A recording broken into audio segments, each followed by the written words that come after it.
Welcome to the Immersed podcast. We are your hosts, Dan Ramsden and Alex O'Keefe. Join us and our guests as we dive into real stories of entrepreneurship, health, fitness and self-mastery.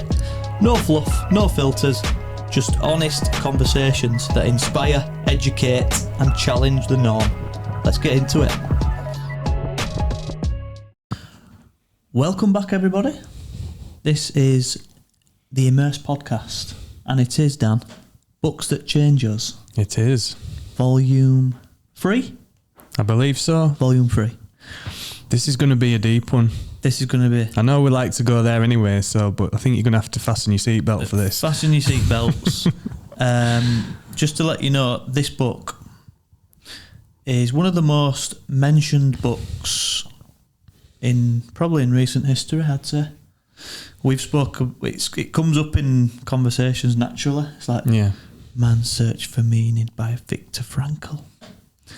That's this week's book. Man's Search for Meaning by Viktor Frankl. Just to let you know, Tony Robbins, the great man himself, has just bought the rights for this book. He's going to be turning it into a film. Oh, okay. We could probably just end the podcast Right there. So get the book. I hope you enjoyed this episode. Tony Robbins is making it into a film. Say no more. Say no more, really. That's the power, isn't it? That's the power, mate. And I think, just to give people a general overview of what this book is, and then we're going to go into it a little bit more. Viktor Frankl was in the concentration camp in Auschwitz as a prisoner, shall we say.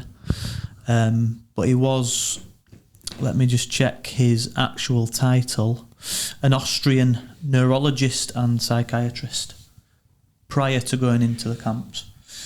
So he obviously had a knowledge of how the brain and how the mind worked. But obviously seeing it all pan out in real time during his time in Auschwitz was something he'd probably never think he would go through. Well, ultimate suffering, isn't it? Ultimate suffering. And some of the most valuable wisdom often comes from the darkest moments. Mm. And this book is really just the epitome of that, really, mate. When we decided to look at this one, it just made me reflect, about myself, and I'm like, wow, we get so caught up in, little bits of stress here and there and think we've got it rough, and then you think about things like that and what people have really had to endure, and you just can't imagine what some poor people have had to go through and witness, and you know what I mean? So just gives your head a little wiggle as well, doesn't it? And puts things into perspective, like we've got it so easy now. Yeah, absolutely. It's, talking about the stoic, memento mori, all that type of stuff. Just putting yourself as a prisoner in Auschwitz could be like the ultimate perspective shift that we need sometimes. We think we've got it tough, like you say. These guys were literally stripped of everything, even the hair, stripped back. So I guess in times like that, what have you got left? Your own thoughts. Who am I? Who am I? Take away my hair, my fucking fingernails, toenails, everything you want. Name. They did that as well, didn't they? Mate, just gave you a number. Crazy. By the way, I can't wait for Tony Robbins to release that film. That's going to be some watches, that. It is. And I know he'll do a fantastic job. So Dan, on this book. Yes. Why did you choose this book? Why this book, mate? It's probably one of the reasons why, I started this podcast initially, even before when you got involved. I was just curious about how the mind works. You know, before it was called the Immersed podcast, it was the Self-Made Mind podcast. And I'm just curious to explore how the mind is moulded over experiences and time and knowledge and wisdom. And like you say, you can't get anything more extreme than what these guys went through in terms of having to really understand who they are internally.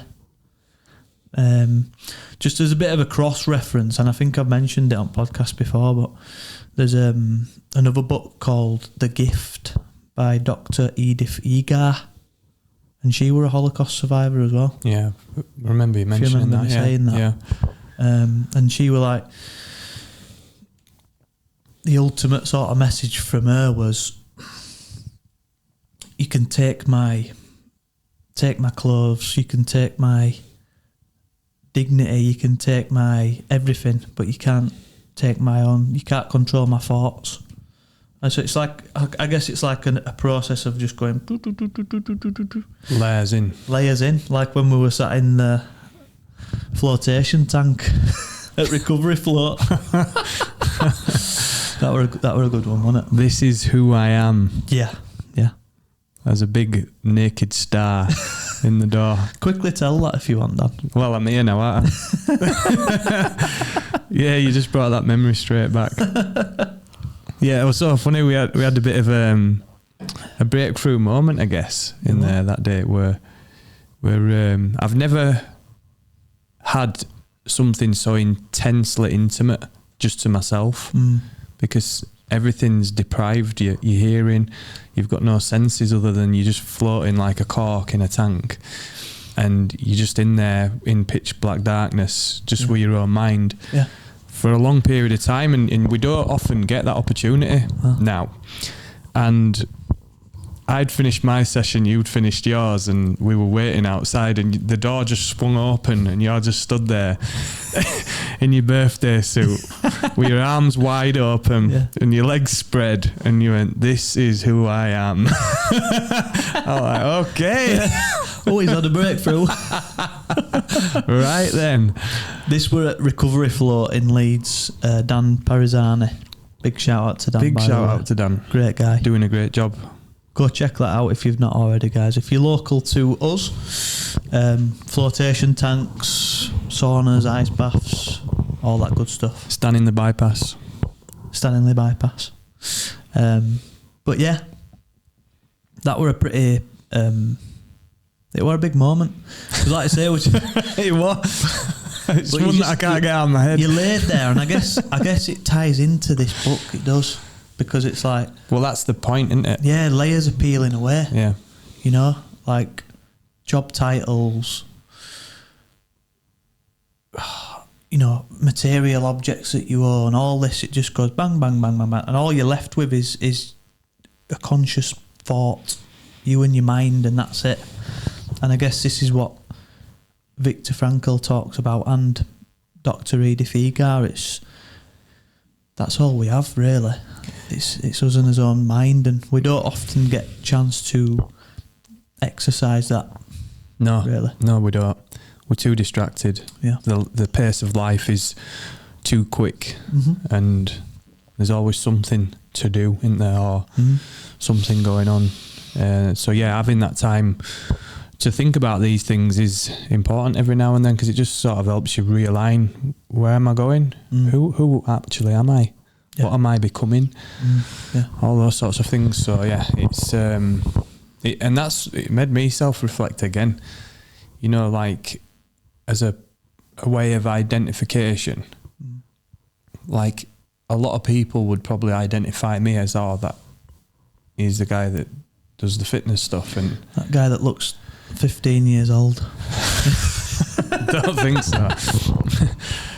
But do you know what I mean? Like, you can wrap your identity around having muscle and having a good physique and being, you know, fitter than most people my age, kind of thing. Do you know what I mean? And you tend to get wrapped up in that identity. But if you took it all away, what's left? Yeah, exactly. Yeah. You know, and that's the thing that it made me ask myself that question. You know, when it's like, who am I then? Because when we were looking at this book, it made me ask that question again. Yeah. And then I started thinking about all these identities, Yeah. not possessions. And I'm just thinking, yeah, wow, you know, like what is left? Yeah. And I'd like to think some of the people that I may have helped might step up and help me answer that question, not just to come from me. Oh yeah, maybe to come from others as well. Yeah, of course, yeah. Because that's ultimately what I do. You know, I serve and I try and help people. Yeah, yeah. So, and that's one of the three ways that Dr. Viktor Frankl says that you find meaning is by serving and helping others. You know, when it comes down to the nitty-gritty in the camps, this is when people start to search for something that's meaningful, and you see people stand up and step up and start helping each other, and that's one way to bring yourself out of the... Sorry to interrupt this amazing conversation. We've just got a quick message for you. At the heart of this podcast, Dan, is human connection. It sure is. And now it's amazing for us to say that we also build fully bespoke saunas from design, build and install that also promote the exact same thing, mate, human connection. There's a theme here. There is. And all built to last, like we just keep saying. We wanted to provide products that last a lifetime, not just for a matter of months. Yeah. That's exactly our ethos and our message. So we wanted the products to match that, and they are the highest quality, the highest form of timber, the best quality heaters, and tempered glass to suit. Wow. We've not spared expense there, mate. If you're thinking of upgrading your space, whether it's your home, business, studio, wherever you can fit a sauna, basically, we can build it for you. So visit us website on immersesaunas.co.uk and we'll take it from there. We look forward to building your dream sauna shortly. Oh yeah. Torrid moment that they're in, I suppose. Yeah. When did you first read this book? And what sort of impact did it have on you? It was... I must have read it. I need to go back in and read it again. Because I think I've read it, but the stage that I were at, I didn't read it, if you know what I mean. Yeah. I still understood the core concepts of it, but I think if I go back in and read it now, I'll be like, whoa. It's different, doesn't it? Yeah. But to answer your question, I think it were maybe 2-3 years back when I kind of just... I did go through a phase of like slapping through numerous books, you know what I mean? It's a very deep one. Very, very deep. Very, very deep. And anything that I come across that tangibly makes you feel empowered, I think it's a great thing, and this book does that. It really does make you think internally, and that is almost always an empowering thing to do. And then if you don't take anything else from the book, I think that is a very important message. You know, we control our own thoughts. No one else controls what we think and how we react, how we respond to things. That's in the power of us. Even in the worst case scenario. Exactly. Coming through it with dignity. Yeah. Let's have a look what we've got next, Dan. So who was Frankl? We've already kind of gone through that, but Australian neurologist, psychiatrist. He lost his wife, parents and brother during the Holocaust. Wow. You can't imagine that, can you? No. So, even, you know, this is a guy that's not just there on the, you know, the peripherals of what's happening. He's in the absolute epicenter of what's happened, and the worst possible things have happened to him.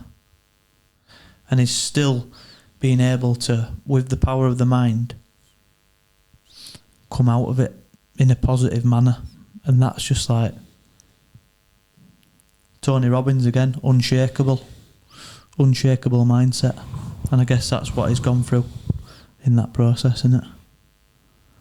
Well, you're certainly going to learn a lesson about yourself, aren't you? Yeah. And things like that takes me back to some of the stuff that I've had to endure as well, and could I have done things differently, and just makes you reflect. I think it's a great tool for reflection, self-reflection, because you think, fucking hell, fire. He went through that, and I'm moaning about a bit of this and a bit of that. It's like, come on, give your head a wiggle, and everything is the power of the mind. Yeah. And also, I think it's the importance of the environment. Who is feeding your thoughts as well, because if negative words are spoken, that can impact a whole bunch of people. Imagining that environment, you'd have had to have chosen your immediate surroundings very wisely, because probably 1 ounce of negativity in there would have probably felt like 100 tons. Yeah. Wouldn't it? For sure. And it's very powerful, isn't it? And all this stuff that's in the book, it's all relatable to your own life, your own surroundings. It's like, it's on about in this concentration camp, but it's also real life. Choose who you surround yourself with. Be very careful. Something that's just come to mind there from that Dr. Edith Egar. It were a quote that she said. She said, "The biggest concentration camp is the one in our own mind. But here's the secret: we have the key in our back pocket." And that was what she kind of found from that. Power. So powerful, that, isn't it? Power. And this is a woman that's lived through that and gone through all the physical, mental abuse that they all went through. Just something there, Dan. We already tapped on it, but the key idea of the book is that meaning is our primary drive, not pleasure. Well, there is no pleasure, is there? There's no pleasure. Not power, but meaning. I'm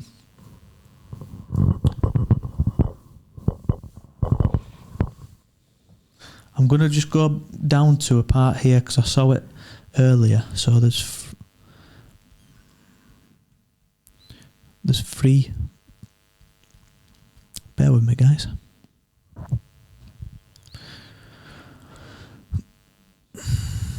There we go.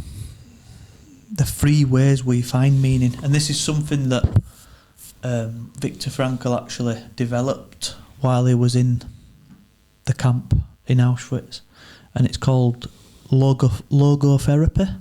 This is a term that's been coined prior to him coming out of the camp, and what he's kind of the 3 main things that he found while he was in there. So the 3 ways we find meaning: through work. Oh, sorry, it just took me to the top there. So through work / creation, building something, serving others, mastering your craft. That's one way. Just mine and yours sake, Dan. The work that you do with your clients, the now quite famous holistic approach that you give to your clients, truly serving, and you've mastered that craft. over many, many years. You know, it's physical, it's mental, it's spiritual, it's everything. That's for you. And what we're going through building the saunas now, it's an act of service. It started with this podcast, wanting to spread a positive message and, you know, break people's limiting beliefs as well as his own. And it's ended up becoming us building these saunas now that are serving people's businesses and local communities and everything like that. So it's all heavily relatable stuff, what he talks about. People say it a lot, don't they, now, and I think it's hard for sometimes people to put their finger on it, but that is the why. Yeah. Why did I end up doing what I did in terms of my career? Because I lost my mum. And I didn't like how that felt. I didn't like how that felt, not having answers. Yeah. And knowing now that, you know, the power of recovery, the power of good nutrition, healthy sleep cycles, regular training, good nutrition, hydration, everything else, positive mindset, getting the right environment. These are all the things that I've learned to implement as a result of going through that pain. That's my why. It's then transferred over into what we're doing, because that's going to continue to drive the purpose. And you know, we fell in alignment with each other. We were on a similar path, and that's why we ended up doing what we did. We saw the statistics and the power of, number one, first were cold water therapy, then it were moving over into the heat. We knew that we needed to transition at some point, but when the studies came out, it was like, we have to go hard now. Yeah. And other people are completely aware of the reasons why we need to keep getting in saunas almost every day. It's an everyday practice. And we fought tooth and nail with no credit from anyone, not even any money. We weren't getting paid for it. We were just absolutely dogging it out in the trenches. And that was okay, because we had a bigger ultimate reason, and we knew that eventually that heavy ball would start to roll over the hill. And that's the why. Exactly, mate. And if he says it in the book, if the why is strong enough, the how is... You can bear any how. The how is just how. Yeah. You know? Yeah, exactly. It's not a big thing. No. The how becomes really insignificant. Yeah.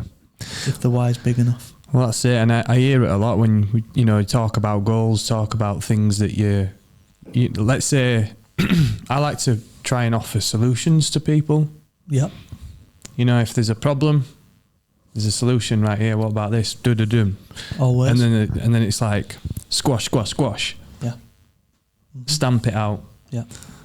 And again, it'll come back to a why. It'll come back to your rationale, and it comes back to training. I say this a lot. I say this a hell of a lot. But training is not just about getting from A to B in a fitness journey.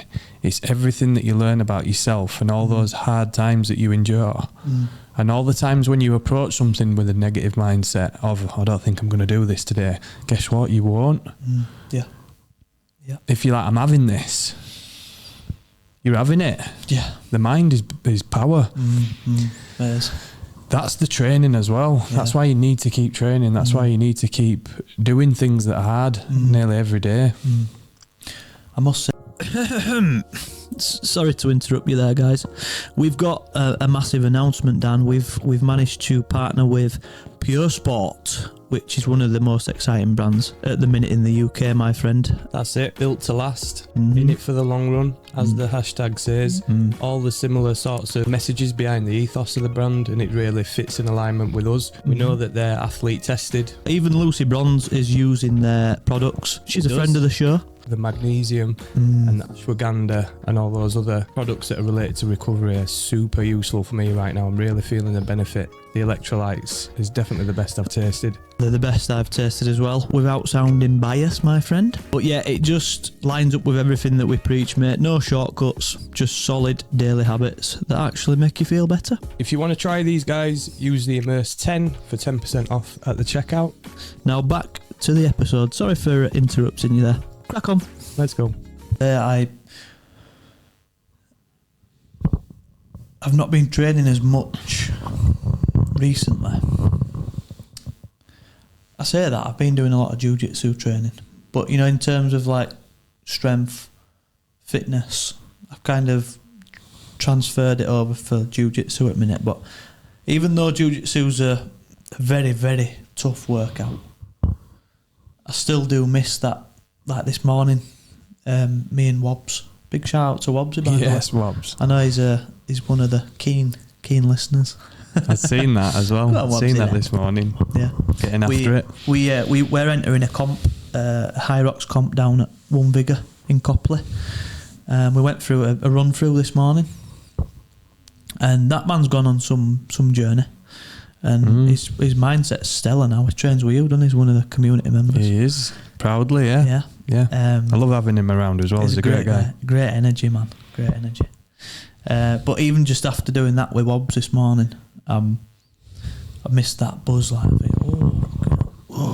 you know, it is all it's a feeling, innit? A lot of it is, you know, how do you feel in the moment afterwards? You know, because that's all we have at the end of the day, innit? Yeah. How do you feel right now? Yeah. I feel fucking amazing. Yeah. That's it. You know. That is it. We went off on a tangent there, Dan. We did, mate. So 3 ways to find meaning. We covered number 1, so through work, creation, building something, serving others. Number 2, through love. Seeing someone in their highest form. Loving beyond circumstance. This is powerful for us as fathers especially. But yeah, what do you think to that one, Dan? Through love, finding meaning. I think it outpowers anything, doesn't it? Yeah. Love is all we need. As the wise man said. Love is all we need. Big John. He were right, wasn't he? Yeah. Yeah. There's enough, like, you know, I talk about it quite a lot. You know, the quite extreme psychedelic trip that I had. Yeah. All that were left were, for me in that moment, were thinking about my family. Yeah. You know, that's all that were there at the core. Soon to be me as well. Love. What do you mean? Psychedelic experience. Well, what are you doing? I'll talk to you guys on another episode about this. But I'm just going a bit more internal. Well, we'll and I want cover to ask some questions, and we'll cover that in another episode at some point. That'd be a good one, that, Dan. Yeah. But yeah, that's what were left for me. Love. My wife. Meaning. And my daughter at the time. Purpose. My son wasn't here at the time. They were swimming around in there somewhere. But, you know, that's all that were left. So yeah, I completely understand that one. Yeah. In the darkest moments. Number 3, through suffering. Meaning through suffering. When suffering is unavoidable, we can choose how we respond. Yeah. No words, is there? It's the shared hardship thing, isn't it? The question is, I think we're obviously trying to help people that are listening to this, and we always like to ask the questions back, you know, like, what are you prepared to suffer for, is the question from me today. You know, what is that? Who or what are you suffering for? Because at some point we have to suffer or endure something along the way. Yeah. But whatever it is, yeah. Let's say it's unavoidable, especially in the micro environment that them guys were in Auschwitz. But it comes back to the old, it is inevitable. So it's like, okay, yeah, this is part of it.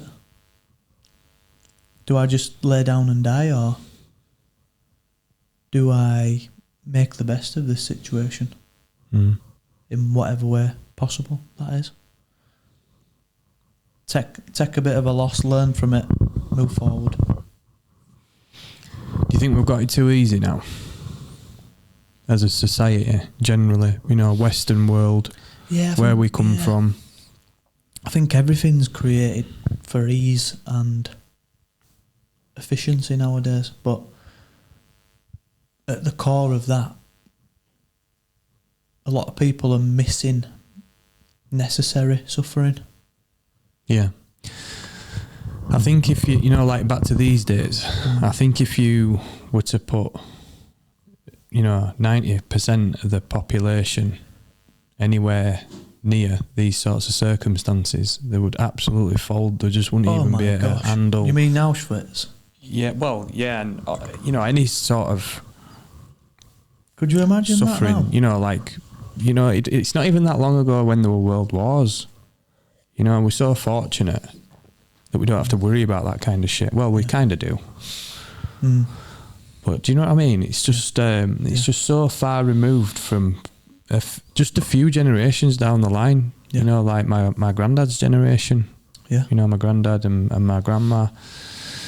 My grandma's 92, my granddad's 88, 89. Fair play.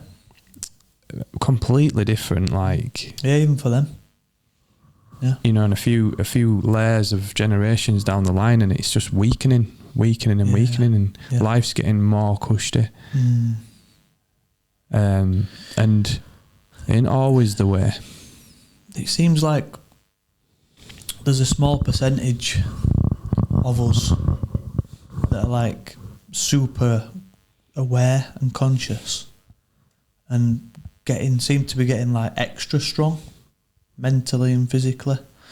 But we're talking about the whole sort of population in general, aren't we? And I think the whatever percentage it is who are not getting on board with intentional hardship and developing the self, and it's going to be a messy road for them guys.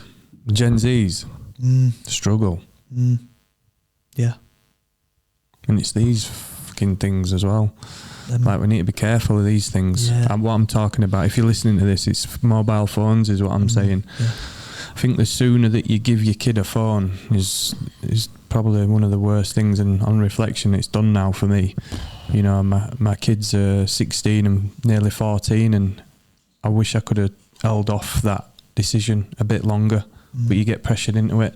Yeah, that's another thing. It's like social pressure and norms, and it's tough. Yeah, I can imagine. It's tough. I mean, even my little Bodie, she's 4. She's seeing me and my wife on the phones, and I'm doing a lot of business stuff most of the time. But still, to Bodie, I'm on my phone. Yeah, that's it. And she's wanting to copy that, and I'm just like, darling, chill out. Yeah. Can I watch your phone? No, not till you're 25. But and we're going into a generation now that we don't know what it's going to be like for them kids, man. Completely different. Your kids are that age now. Bodie coming of age, that's going to be different again. The pressures will be probably even higher, and little Koa, Yeah, it's I think the rate that it's speeding up, the world is speeding up. It's going at a pace that we're struggling to handle as well. Yeah. And I think we're getting more and more submerged in the online world, and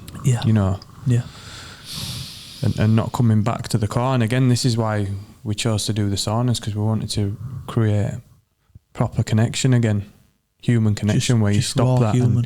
And there is no job titles, or you don't know. It's just somebody sat in their jocks next to you. Yeah, literally. You know what I mean? And you don't know anything about them. You know, and you just end up having a nice conversation, and you know, you might have a bin man and a CEO having a conversation, whereas usually those two characters might not have crossed paths. Because the uniforms don't match. Exactly. Yeah, exactly. You know what I mean? So it's like you're stripping it back and go find your local sauna. Preferably an immersed sauna. Yeah. Do that as well. Yeah. So that were the 3 ways, mate, to that we find meaning, and it's logotherapy. If anyone wants to search that, so through work, creation, serving others, through love, and through suffering, the 3 main ways. One thing that stood out to me that's mentioned in the notes for this one today, and it's the avoidance of discomfort. The avoidance of a conversation that needs to be had.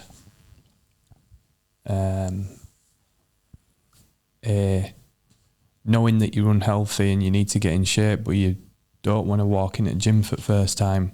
Yeah. And be in that prison of thinking that people are looking at you. Yeah.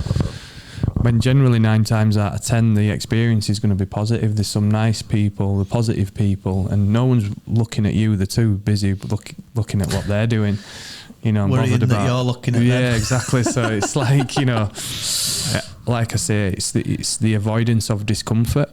And this is, again, it's all relating to like stoicism and everything that's constantly sort of that we're speaking about of late. And a quote comes to mind, and it's, "The obstacle is the way." I think that's another book, actually. Marcus Aurelius. I believe it's a book that we might cover, actually, Dan. There we go. But the obstacle is the way. Whatever that thing is lingering in your mind that you're thinking, oh God, it gives me a bit of anxiety thinking about that. You should be leaning in. You need to step into it. Yeah. Whatever that is.